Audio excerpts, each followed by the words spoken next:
It's my first time meeting half of you guys here. So actually, no, we met before, Sam. But Will, for sure. Yeah. We only have 25 minutes maybe, because Andy has to go catch a taxi ride. We're going to run through to some quick intros, and then I'm going to throw some curveball VC questions, but let's keep it pretty casual. Feel free to throw some questions our way, each other way, whatever whatnots, right? Let's start with you, Will. There's no description behind you, so you got to really let them know. Test. Okay. Yeah, I'm the most mysterious one up here. Also Alpha, I haven't even announced it, but I raised a fund this year. My name's Will. Crypto native asset manager. It's called Third Earth Capital. Started out in investment banking, went a little crazy, and decided to get a job in crypto. So I went to the Avalanche team. Worked really hard to build that ecosystem. At the time, was mostly focused on building the gaming narrative. So if you think of Avalanche as a gaming chain, thank you. And then I went to a small fund called Varus Capital, seeded Movement Labs, led that pre-seed, and then very quickly left to raise my own thing. So that's what I'm up to now. Awesome, congratulations. Yeah. Sam. All right, I'll keep it short. So I'm Sam, one of the partners at Big Brain Holdings. We're based in the US, and we've been doing venture investing since 2017, and we also have a fund of funds and a liquid fund as well. Hi, I'm Andy, consulting for 2 years, and Huobi listings, Coinbase, MatrixPort, and Binance for 2 years now. There's people in the back talking, but hey, for those of you in the back that's doing meetings, can you guys stop doing meetings in the back, or I'm going to call you on stage? Thank you. Can we run through and just talk about a couple of the categories of deals you're looking into? I feel like in the last 3 years, crypto as a category has really fragmented into different corners, right? So actually, let's go start from Andy for this one. Category. There's like gaming stuff, there's other ones, there's infra, there's apps, consumers. For me, I look at 3 things personally. 1 is things that have never been done before, and 2 is things that have no market leader yet, and 3 is things that can bring Web2 users in, because I think we have no net users for the whole year, and it's kind of bearish if the whole pie is stagnant for it needs to grow bigger than it. When you say users, are you talking like actual consumer users or people who buy coins? Yeah, users like real users. Yeah. I like that. What about you, Sam? What is Big Brain looking into? I've seen you guys on a lot of hot deals, so. Yeah, we're a generalist fund, so we look at everything, and I'm one of the partners, so I try to look at everything, but historically, we've primarily had most of our investments in the infrastructure category, which is obviously pretty broad, but everything from L1s, L2s, bridging, middleware layers, et cetera. But we also invest right up the stack, and we do a lot of consumer applications, gaming, DeFi, et cetera. Right now, categories that we're excited about, we're always excited about block space. I know there's a lot of drama and controversy and exhaustion around the space, but I think we're still in the early innings of the space, and so there's going to be a lot of innovation. I think is still yet to be had. AI, I know that's another kind of buzzword, but we're looking really deeply at that space and really excited actually. And then gaming, we've slowed down a lot. I think everybody has, and it's a really tough time for gaming. But I do have a ton of conviction that ultimately we are going to onboard the next 100 million users through gaming. The new fund on the block. Yeah. So a lot of the stuff I'm looking at, and just in general, total generalist fund. But the things that I like to invest in, it either needs to be a big step up from an existing Web2 business model. So I'll give you one, I think quite interesting example. I seeded Lever. They're on testnet right now. It's a leveraged sports betting protocol. And so, they're not just another sports book on chain. These are institutional guys with hedge fund backgrounds who are introducing leverage to sports betting. And so my bet is crypto people probably want that. It's how can we gamble even more? But also it's actually new in the Web2 sports betting market as well. Or for more crypto native things like blockchain infrastructure and services, it also needs to be just a big step up or have some sort of moat, closed source moat versus existing infrastructure. And so within services, I've seeded Nirvana Labs at the last firm and invested in their latest seed round with RW3 Castle Island Ventures. They have an RPC and a cloud product, but they built their own CDN, they built their own hypervisor, so they're not on AWS, GCP. So that's the kind of stuff that I look at, things that actually have revenue potential. Speaking of AI, AI is tough for me, so I've gone further upstream to just data indexing and services around that. Got it. I wanted to start with kind of a broad idea and drill down into more categories as we move on. And for you guys, Sam, Andy, how have you seen kind of the venture landscape change, like in the last 2 years, maybe? So you started from the ICO stuff, and then it kind of popped the bubble. And then people start looking into equity stuff like B2B infra, like Figment and custody, that kind of thing. And then equity is also a little bit kind of like the exit plan is. And then after that, they move more into like the DeFi. That COVID came, and then the DeFi things came. And then more tokens come, and then 2023, 2024 is just a lot of copycats.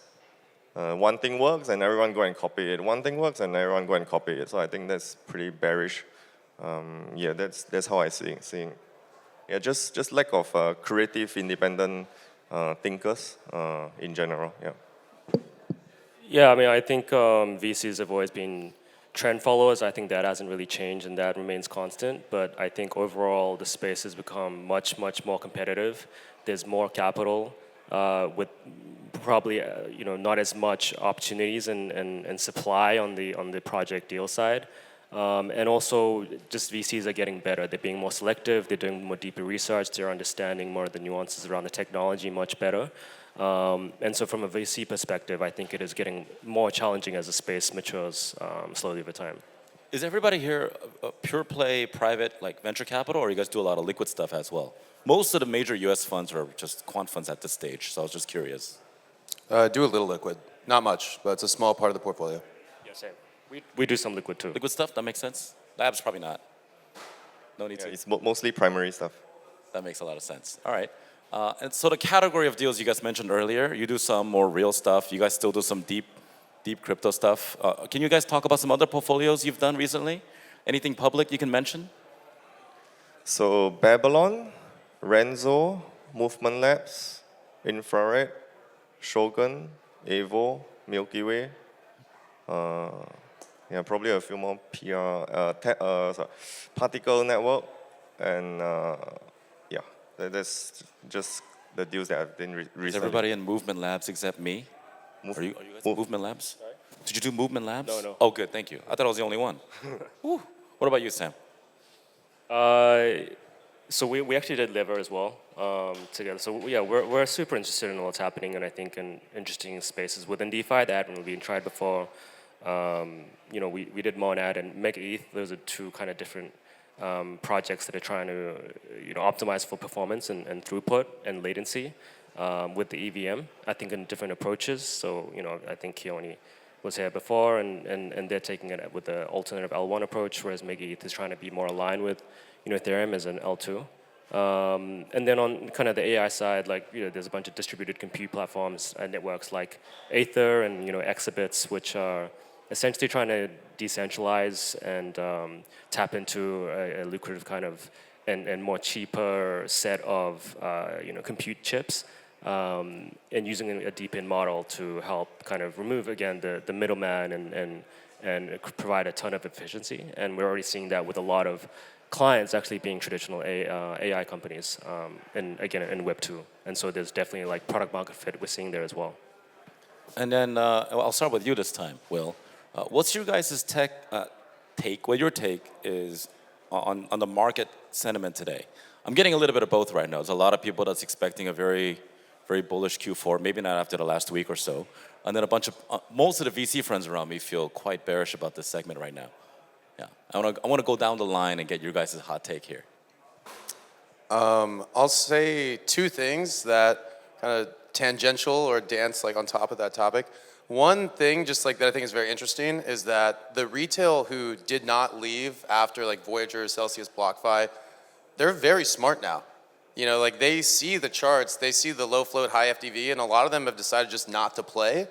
And that is burning many funds. And so it's like we're playing an interesting game where we need to somehow figure out how to get back retail who, I think it's kind of a meme. It's like, when will retail come? I think retail did come. Like I think 2020 to 2022, there was a lot of retail, but a lot of them got burned. And so from that perspective, I'm like very neutral, cautiously optimistic. It's like, how do we get them back? But broadly speaking, I'm very, very bullish on crypto, obviously, but because I think we're going to have a Bitcoin-led bull market for the foreseeable future. Because institutions are buying Bitcoin, we have to figure out how to get people interested in other tokens as well. That's what I think is interesting to think about. Hot takes on the market? I think there's two sides to this. So there's the private markets, VC side. I think by design, we have to be optimistic. We are generally kind of long only. And we're in a very volatile and high risk environment, generally speaking. And so we generally do need to stay optimistic. And we're seeing that a lot in other VCs around sentiment-wise. In the public markets and liquid side, I think it's pretty bad. I would say the sentiment is obviously very bad. The markets, I think alts are down like 80, 90%. Only really Bitcoin is up this year. And I think there's been a ton of dilution, too many projects, not enough actual product market fit. I think generally just based on speculation alone, retail, as you say, has gotten smarter and gotten kind of pessimistic and exhausted on that front. And so there needs to be more fundamental traction, which I know we always like to speak about, but it's just the reality where I think we can see parallels with like the internet where the first few projects were very speculation driven, a lot of different ideas and a lot of visions and dreams about what could happen. But then, after that first boom and bust cycle, we actually saw steady fundamental traction and growth over time, which was reflected in the stock prices and the stock market and the NASDAQ, et cetera. And I think we're at that really important time within crypto where we are kind of moving away from just speculation and narratives alone, and we actually need fundamentals. But that takes time, and with kind of the attention span of the crypto market, that's obviously very difficult. Andy, you already touched on how there's a lot of copy pastas that you're not as quite bearish on maybe, right? Just to chime on this, do you guys do more straight equity crypto infra things, or is it more token plays for you guys? So I think that we have a lot of infra already, and with no inflow of new users, we are probably stuck. And if you look at the USV chart, they wrote a blog article about how there's different cycles. There's infra cycle and application cycles. And I think the next wave should come from applications. And I think we need more of that. I just feel like the whole industry, there's too much capital. And just not enough users to support it. And it's getting heavier and heavier, and secondary is not able to support that anymore. So, yeah. I see some builders and some founders here that are probably looking to track you guys down for a pitch session or two. And everybody here is saying the same thing about something real. I think you touched on like sports betting or something, right? So what are some categories of next real things that you guys would want to evaluate or look further into? I really want someone to figure out like social, but I want to say this in like a non hackneyed VC like meme sort of way. Like there has to be some new social applications that emerge. Like I've had some ideas like around ZK, and like how can we create like new social networks or applications on top of like the technology? Because I personally don't think that just repontificating like Twitter, YouTube with tokens. Like friend tag is actually kind of cool because they do one thing, but once you start to add like feeds, like a For You page, and it starts to just look like this existing like Web 2 world, like I personally don't find it interesting to try and compete with those. And so it's like, well, we have to figure out something brand new, like a brand new model. Like there's Instagram, right? And then Be Real, it's this other Web 2 like startup where they introduced like a new way of interacting, with friends and posting pictures. And so there has to be like that moment still. Within using like crypto, and so I hope someone figures that out. Until then, like we're going to continue to get interesting infrastructure like within crypto. But again, it's what I said earlier. It's like I really think it's important to solve for how to get retail back, because I think they were here, but. Okay, so let me chime in here. I've built consumer apps before. Most consumer apps, in my opinion, and I've learned this from a really famous like VP at Facebook, is get laid or get paid. Instagram's a dating app, Language Exchange is a dating app, Book Club's a dating app, Netflix, dating infra, right? And then LinkedIn on the other side is get paid. right? But I think everything you guys are saying to me is confusing user and buyer, right? Is this something you guys seeing when you guys see consumer apps coming around? I'm beginning to see a lot more consumer apps getting into crypto, but they're a little bit overpriced in my opinion. So I haven't done any of those rounds. Do you guys have any comments there? I think number one, like most VCs do want to see more consumer apps. I think that's the general kind of consensus across all investors. But the challenge is that crypto VCs, us included, don't really know how to assess and evaluate consumer apps effectively because that hasn't really been the dominant successful project so far within crypto. It's mostly been infra projects that have dominated. And so it's highly risky. It's very arbitrary and ambiguous around like what the success and the effective success rate of a particular project could be. And then valuations, again, it's very hard to set effective or efficient comparisons because there aren't many really successful projects that are in the consumer space within crypto.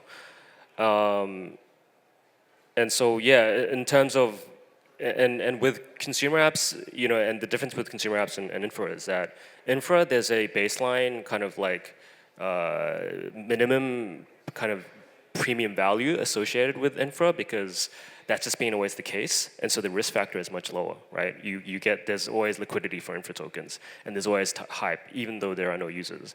But for consumer apps, I think the threshold and the bar is much, much higher, and so it is more challenging for founders because you do need to get those users, and I'm not necessarily talking about the buyers. You need the users to actually get product market fit, and then I think there's much more of a good correlation between the price of the token and the app, whereas there's a big disconnect in infra.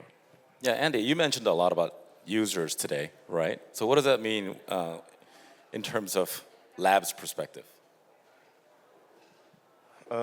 Users, like I think if the whole year of 2024, there just isn't any new users. It's the same group of people rotating around, and I think they are generally tired of points and quests and all these things.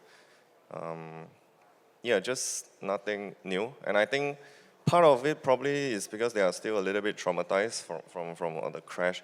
And I think like the ETF news and all these things is still not helping to bring in new users. And I think the problem is maybe like the chain abstraction stuff. I think this is good. Like the wallet, the bridging, the fragmentation of L2s and liquidity. So I think the direction is there, but just haven't seen any really strong consumer app yet. None of the Telegram bots wallets are interesting. I've seen a lot of those. I don't know if like this real or I don't know. It's just feels like a lot of bots and. I will say, I do think consumer specifically is very tough, and there's a lot of crypto VCs that say we do consumer, but it is tough because you're competing with all the non-crypto apps as well. Like if you're building within DeFi, you're kind of just competing with other DeFi protocols. But one of the reasons, like gaming, for example, and I spent most of a year of my life like looking at just crypto games in 2022, and there's so many great projects. But when I zoomed out, when I left Avalanche, one thing I realized was it's really hard to compete with the non-crypto games because those are your direct competitors. It's not just crypto game versus crypto game. You're competing with the indie developers who can pivot whenever they want. Who don't need as much VC backing or who aren't promising a token that does a certain thing. And so it is tough when you're going up against like every consumer startup ever. So it's something interesting to think about. I'm of the belief that maybe there is a skeuomorphic bias in crypto. Maybe we're looking at Web3 from the lens of Web2. Maybe DAU, MAU, LTV, ROAS, those are mobile metrics, not necessarily Web3 metrics, right? So I'm taking a much longer perspective, and that's given me some sleep as of late. That's where I am. Now, in the interest of time, we have one last question. I think we can run through the panel here, again, because I want to address the audience. What are some things, I see a lot of founders pivoting around these days, right? Changing kind of the new meta. What are some things the founders should be considering if they want to approach you guys for partnership on the fundraising side? What are you looking for? Is it more teams, more products, more price, mainnet energy? I would say raise the standards higher. The whole Web3 industry standards are pretty low. And if you look at the things, the way like Web2 products, Web2 VCs and all these things, The way they do things is very, very different from Web3, and like the standard of quality is just, yeah, I would say, yeah, just raise the bar, I would say. Yeah. Yeah, I would say it's case by case, and it varies by stage of the project and the category of the project. But for early stage, I think projects, VCs generally looked at the product, the market, the team, and generally for earlier the stage, you look at more of the team. Later the stage, you look at more of the product and how much again market fit you've identified. But I think again, if you're at the early stage, VCs inevitably will look at the team a lot and make a judgment based on how effectively they think the founders and the founding team can actually execute on that vision. And so you need to provide a really compelling story and provide a lot of compelling evidence for why you think you'll succeed in actually executing this on this project. And then obviously I think the product design and approaches are downstream of that. And then understanding which market you're actually building in, and again, being able to articulate that clearly about how you're going to how much of that market you think you'll be able to penetrate and take. Wait, before we finish off with Will, is everybody here early stage or multi-stage, or what's going on? Everything. Everybody's early. Well, You guys are everywhere. Up to like Series A, B. Yeah. Not noted, and you guys are new fund, so I imagine early, right? So, hot takes for founders to consider if they want will money. Yeah, if they want will money. That's right. Which is very special money. Like the way I think about like crypto evolving, like I'm kind of a believer in like there will be many chains. There will be many chains that feel like one. That's where I kind of see the world moving. And I'm generally not a massive fan of folks who are trying to pivot into every trend. I do recognize when that can be valuable. Like, don't get me wrong. Like sometimes you do need to lean into a narrative to raise a certain amount of capital or to secure whatever partnership. I can fathom those things. But a lot of stuff that I do has a path to its own chain. Generally L1s, there are scenarios where L2s can work. I'm a big fan of the NodeKit team, for example. I like those guys a lot. So yeah, the things that I do, it's either very differentiated within services, and even those guys sometimes will have a path to their own L1. And so I do think we'll end up in a world where all these different chains, like there will be like minimized like security threats. Like ideally, people are building like for that. That's one of the reasons I like Move, and I just want exposure to like the increasing importance of smart contract security. That's what drew me to Move initially. But yeah, if that sounds interesting, like let me know. Sounds great. I wanted to thank all the panelists for their time. And just for the record, it's Andy from Binance Labs, not Steven from Amber, for the video out there. Thank you. Thank you.